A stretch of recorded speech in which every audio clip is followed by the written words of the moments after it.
This.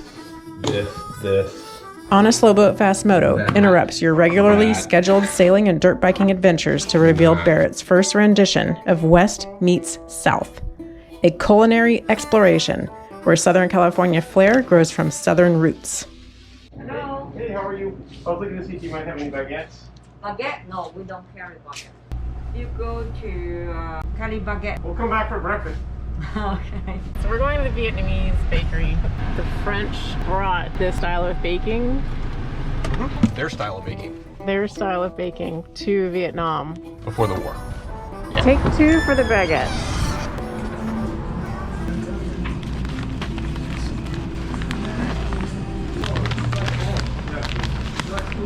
Hey, what's up? How are you?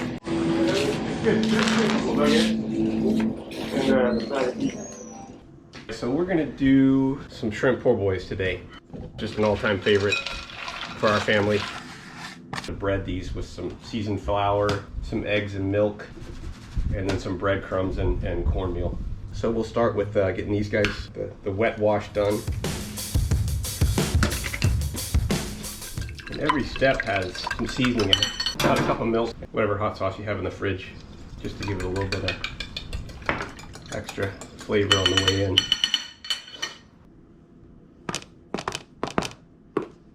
Three big scoops of white flour. What's that? Cayenne. Lots of pepper. Textured garlic. And Tony's, only use your fingers.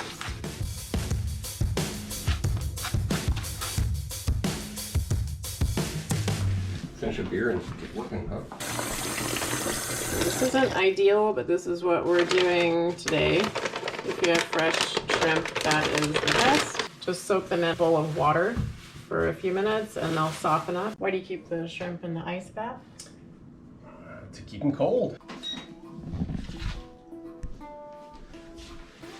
These are 4150 count shrimp. I want them a little wet, but never do more than 5 or 6 or 7 at a time. Give them a quick douse in that, knock off the extra, and then they just go in the egg wash.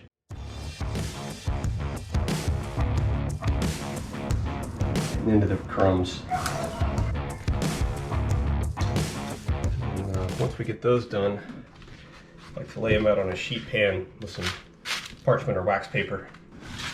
We use panko crumbs tonight. Mom always goes with plain saltine crackers. I like that because it gives a real irregular crust when you crush those up. It creates all these little burnt ends, crispy ends when you put the shrimp in the oil.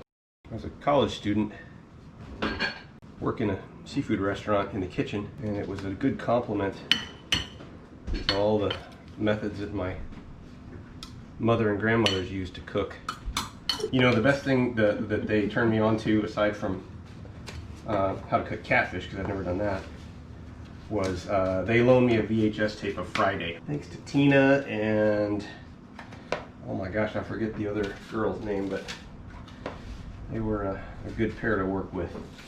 Bryan, Texas, at the Captain's Seafood and Oyster Bar. It looked like a boat in a parking lot.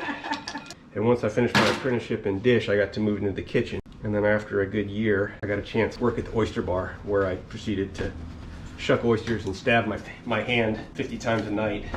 That is a tray of shrimp. We'll go in the fridge for a little while while we get some other stuff going. 30, 45 minutes. Instead of doing traditional fries or hush puppies, we're gonna do some Mexican street corn. Kind of get blanched in water, and then we'll take it out and finish it up on the grill with some char on it.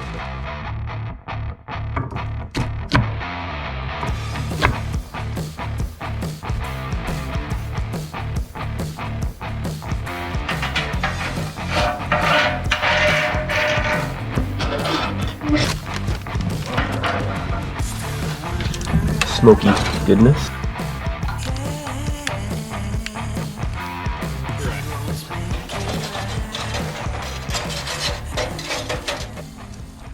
Some smoke and char on it.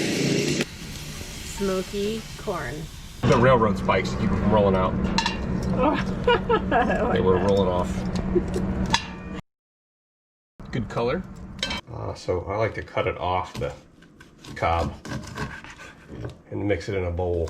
So we'll shave that off. Mayonnaise and butter. Butter in there. Some pepper, salt, mayonnaise.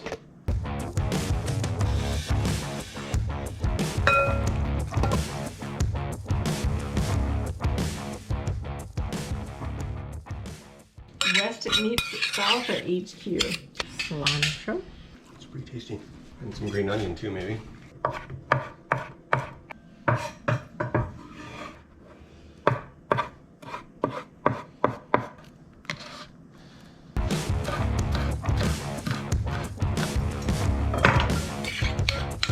want to try it. Can I try it? All right. It's delicious. On to the cocktail sauce. Some ketchup base. A little Worcestershire. Sriracha Tabasco. We'll try a little chili sauce on it. Some sriracha style. And what the heck? Just a little vinegar here.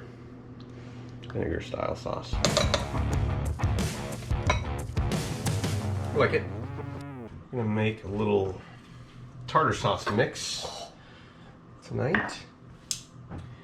And start with good dill pickles. Get one of these guys out of there. Too chunky. Bread and butters.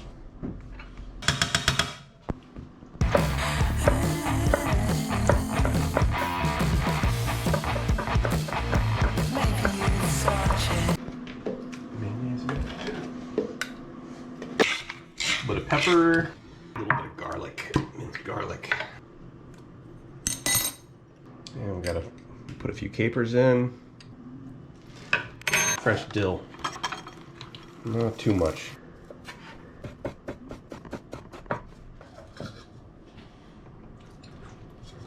Good stuff.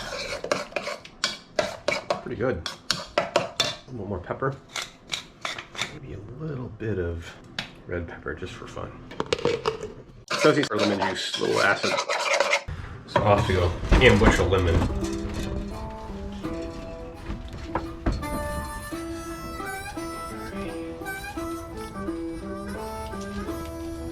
Okay, coming your way. 2 fresh lemons. Check. That's for the tartar. Mm-hmm. Previously used oil from frying donuts. Gonna make it extra special.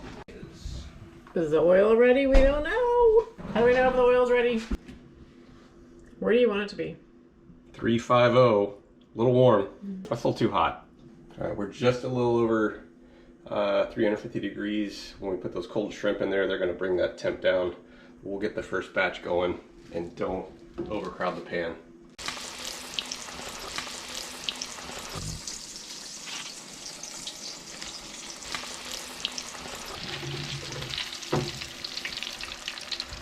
The most important element of any po' boy, in my opinion, is the bread. We went to a Vietnamese bakery this afternoon to get some baguettes, and these are going to be special. They're pretty good. They were warm when we picked them up. And nice and crispy on the outside. Typically on the bottom section, we'll carve out a little bit of that bread just to make a little well. A very important question in Louisiana culture is dressed or undressed. I'm usually a fan of undressed, but What does that mean? dressed has lettuce and tomato. I usually just like to go bread and protein, but tonight we're going to do a dressed po' boy. Tomato on the bottom. Nice and thin. A little layer of shrimp in there. We're going to go thick on those.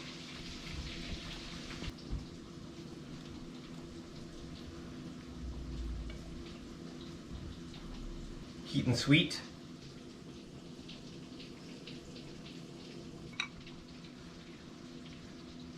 And we got some nice iceberg here with just a little bit of lemon juice and pepper. And then each one of them gets a lid.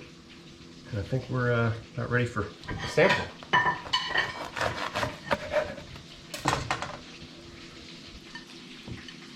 There's West meets South.